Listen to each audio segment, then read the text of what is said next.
প্রশ্নটা সবাই তুলেছ? আচ্ছা, এই সৃজনশীল অঙ্কটা আমার পরীক্ষায় এসেছে, ইমাজিন দ্যাট। তো আমি কি ভয় পাবো? আমি কি ঘাবড়াবো? আমি সৃজনশীল কোনো প্রশ্ন দেখে আমার কি ভয় পাওয়ার কিছু আছে? আমি প্রশ্নটা দেখে আগে বুঝবো প্রশ্নে কি লেখা আছে বা প্রশ্নে কি চেয়েছে। আমার প্রথম পদক্ষেপ, তাহলে এখানে প্রশ্নটা আগে পড়বো। প্রথম কাজ কি? প্রশ্নটা আগে। মায়ের বয়স মেয়ের বয়সের 4 গুণ। মায়ের বয়স মেয়ের বয়সের, আচ্ছা তোমরাই বলো, মা বড় না মেয়ে বড়? 100% মা বড়। তাহলে মেয়ের যে বয়স তার 4 গুণ করলে কার বয়স পাওয়া যাবে? মায়ের বয়স। এখন 3 বছর আগে মেয়ের বয়স ছিল 8 বছর। আচ্ছা, আগের বয়স দেওয়া থাকলে কি করতে হয়?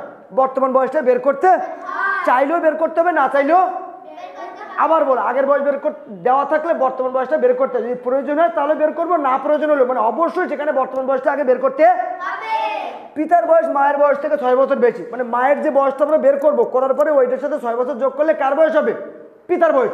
এই হচ্ছে মূল অঙ্কটা। এখন ক নম্বরে বলেছে মেয়ের বর্তমান বয়স কত? ওই যে একটু আগে আমি বললাম, তার মানে পূর্বের বয়স দেওয়া থাকলে অবশ্যই সেখানে আগে বর্তমান বয়সটা বের করতে হবে।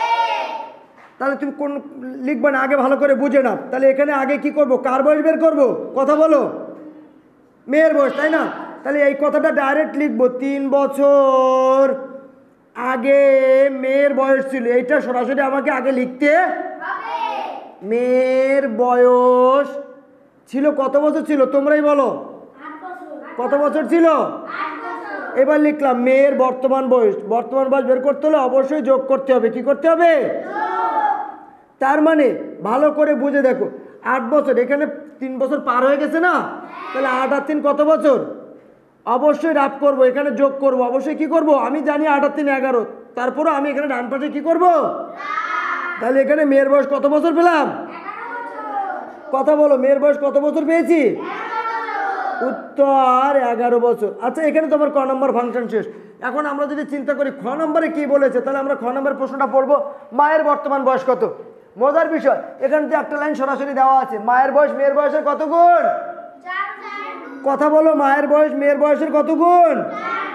ওই লাইনটা আগে লিখবো। কি লিখবো? মায়ের বয়স মেয়ের বয়সের কত গুণ? মেয়ের বয়সের 4 গুণ। মেয়ের বয়সের কত গুণ? মেয়ের বয়সের 4 গুণ। এইবার এখানে মেয়ের বয়স আমরা পেয়েছি কত? আমরা অলরেডি পেয়েছি কত বছর বলো? এইবার এইখানে কথা আছে, মেয়ের বয়স 11 বছর। এখানে কোথা থেকে পেয়েছি আমরা? ক নং হতে। কোথা থেকে পেয়েছি? এই জন্য এই কথাটা লিখতে হবে ক নং হতে। অতএব মায়ের বয়স, মায়ের বয়স কি করব? মেয়ের যে বয়স তার সাথে যদি 4 দিয়ে গুণ করি তাহলে কার বয়স পাবো? মায়ের বয়স। এই মেয়ের বয়স 11, তা 4 গুণ না, তাহলে 4 দিয়ে গুণ করলাম, গুণ করলে কার বয়স পেয়ে যাচ্ছি আমরা? তাহলে এখানে আমরা অবশ্যই রাফ করব। কি করব? 4 একে 4, 4 একে 4, 4 11 44 বছর। তাহলে মায়ের বয়স আমরা কত বছর পেলাম? এই খ নম্বর হয়েছে না বাকি আছে? এই হয়ে গেছে তো, এই খ নম্বরে শেষ। এই হয়ে গেল। গ নম্বরে কি বলেছে একটু দেখি তো, আমরা সবাই দেখি। পিতার বর্তমান বয়স কত? আমরা এখানে না করে আমরা ডান পাশে করি। পিতার বর্তমান বয়স কত? আমরা খাতার অপোজিট পেজে করি। এখানে গ নম্বর এখানে করি। গ নম্বরে কি বলেছে? পিতার বর্তমান বয়স। কিন্তু এখানে মজার বিষয়, আমার তো এখানে দেওয়া আছে পিতার বয়স মায়ের বয়সের থেকে কয় বছর বেশি? 6 বছর বেশি। কত বছর বেশি? এখানে লিখবো পিতার বয়স, পিতার বয়স, কথা বলো, কি? মায়ের বয়স থেকে কয় বছর বেশি? থেকে 6 বছর। এইবার এখানে মায়ের বয়স আমরা অলরেডি পেয়েছি কত? 44 বছর পাইছি না? এটা কোন নং হতে পেয়েছি? খ নং হতে। এটা আমরা খ নং হতে পেয়েছি না? এই জন্য ব্র্যাকেটে লিখবো খ নং হতে। ব্র্যাকেটে কি লিখবো? অতএব পিতার বয়স, ওই মায়ের বয়সের সাথে 6 বছর যদি যোগ করে দেয় তাহলে কার বয়স পাবো? তাহলে 44 যোগ 6 বছর। এখানে আমি এখন যোগ করে দিয়েছি। এখন কার বয়স পাচ্ছি বলো তো? 6 থেকে 10 0, 6 7 8 9 10, হাতে আমার 1, 4 আর 1 5। তাহলে এখন পিতার বয়স কত বছর পেলাম? অঙ্ক সহজ না কঠিন? এখানে উত্তর আমরা পিতার বয়স পেয়ে গেলাম। তাহলে সৃজনশীল অঙ্ক যদি আসে বা বড় প্রশ্ন যদি থাকে, তারপরে কি আমাদের ভয় পাওয়ার কিছু আছে? আমাদের ঘাবড়ানোর কোনো কারণ আছে?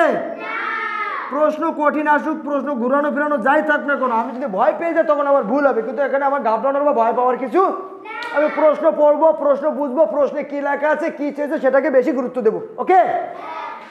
তিনজনের মোট বয়স কত? তাহলে এখানে তিনজনের বয়স বের করতে হলে আমাকে কি করতে হবে? পিতার বয়স আগে বের করবো না? না, পিতার বয়সটা আমি অলরেডি পেয়েছি, আবার বের করা লাগবে কেন? তাহলে পিতার বয়স কত বছর পাইছি? 50 বছর না? এটা কত নম্বর হতে পাইছি?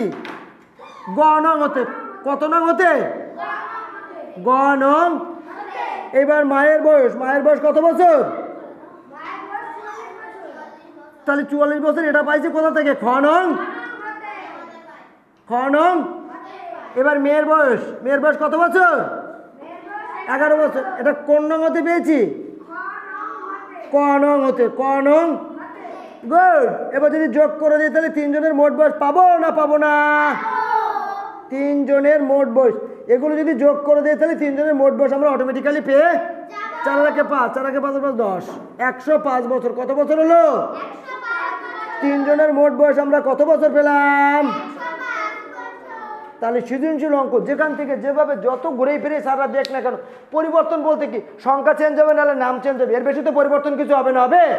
তাহলে এটা আমাদের মাথায় রাখতে হবে। সুতরাং কোনো অঙ্কে ভয় পাওয়া যাবে, ঘাবড়ানো যাবে, প্রশ্ন পড়তে হবে, প্রশ্নে কি চেয়েছে কি বলেছে সেটা খেয়াল করে আমাকে সুন্দর করে উত্তর করতে হবে। মনে থাকবে সবাই? সবাই? Thank you.